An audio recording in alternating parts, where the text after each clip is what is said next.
प्रिय छात्रों, आप चैनल को सब्सक्राइब जरूर करें। यदि आप सब्सक्राइब नहीं करते हैं तो हम जो आपको वीडियो भेजते हैं आपके पास नहीं पहुंचते हैं। पानी एवं स्पर्श से फैलने वाले रोगों को संक्रामक रोग कहा जाता है। बिस्किट, नूडल और ब्रेड का लगातार सेवन करने से कब्ज की समस्या होने पर आहारों में क्या बदलाव करना चाहिए? रेशे युक्त भोजन का सेवन करना चाहिए। यदि पौधे की पत्तियों की सतह पर उपस्थित सूक्ष्म रंध्र माने स्टोमेटा बंद हो जाएं, तो कौन सी प्रक्रिया सबसे प्रभावित होगी? प्रकाश संश्लेषण। समुद्र, समीर और थल समीर प्रक्रिया ऊष्मा संचरण की कौन सी विधि दर्शाती है? संवहन। एक छात्र अवतल लेंस से बना चश्मा पहनता है। इसका अर्थ है वह दूर की वस्तुएं स्पष्ट नहीं देख पाता है।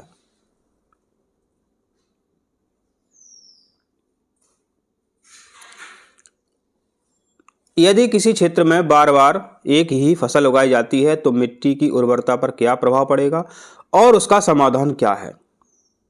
मिट्टी की उर्वरता घटेगी, फसल चक्र अपनाना होगा। एक कम उम्र के रोगी को वायरस से संक्रमित पाया गया है, लेकिन डॉक्टर ने उसे कोई प्रतिजैविक माने एंटीबायोटिक दवाई नहीं दी। इस निर्णय का क्या तर्क हो सकता है? प्रतिजैविक माने एंटीबायोटिक केवल जीवाणु पर काम करते हैं, वायरस पर नहीं। उपर्युक्त प्रवाह आरेख में जल की अवस्था के रूपांतरण में इसका उत्तर है संघनन और जमना। जो बादल होते हैं संघनन के कारण पानी में बदल जाते हैं और जब ठंड पड़ती है तो पानी जम जाता है। विद्यार्थी नीचे दी गई तालिका में सूचीबद्ध विभिन्न पौधों का परीक्षण करते हैं। विद्यार्थी ने इनमें से किन पौधों की पत्तियों में सामान्य श्राव विन्यास देखा? तो आम तथा नीम के पौधों की पत्तियों में सामान्य श्राव विन्यास होता है। मसूड़ों से खून निकलता है, रक्त निकलता है, घाव भरने में अधिक समय लगता है, तो क्योंकि उसके शरीर में विटामिन सी की कमी है। उसके शरीर में विटामिन सी की कमी है और उसको स्कर्वी रोग है। दो समान चुंबकों को एक मेज पर इस प्रकार रखा जाए कि उसके उत्तर ध्रुव एक दूसरे के सामने हो तो क्या प्रतिक्रिया होगी?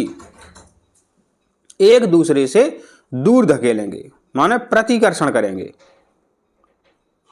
यदि डॉक्टर कहते हैं कि आपको 101 डिग्री का बुखार है तो इसका मतलब है आपका जो तापक्रम है डॉक्टर ने फ़ारेनहाइट में बताया है। फ़ारेनहाइट में बताया है। और आपको पता है आपके शरीर का तापक्रम कितना होता है? 37 डिग्री सेल्सियस। अमरवेल पौधे में क्लोरोफिल नहीं होता है तो यह फिर भोजन कैसे प्राप्त करता है? अन्य पौधों पर आश्रित रह करके। अमरवेल की बेल आपने देखी होगी, यह अन्य पौधों पर रहती है, लटकी रहती है। जुगाली करने वाले जानवर घास में पाए जाने वाले सेल्यूलोज को कैसे पचाते हैं? बड़ी आंत्र में उपस्थित जीवाणुओं के द्वारा।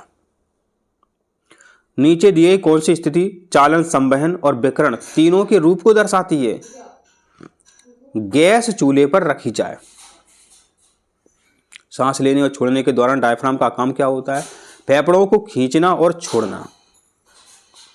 बानों के पीछे उत्तल दर्पण लगा रहता है क्योंकि पीछे का बहुत बड़ा दृश्य दिखता है। किस स्थिति में एड्रीनलिन हार्मोन की मात्रा अत्यधिक स्रावित होगी? यदि उसको क्रोध है, चिंता है तो। किसी बहुमुखी दर्पण में अनेक रंगीन छवियां बनती हैं, इसका क्या कारण है? कई बार परावर्तन होता है।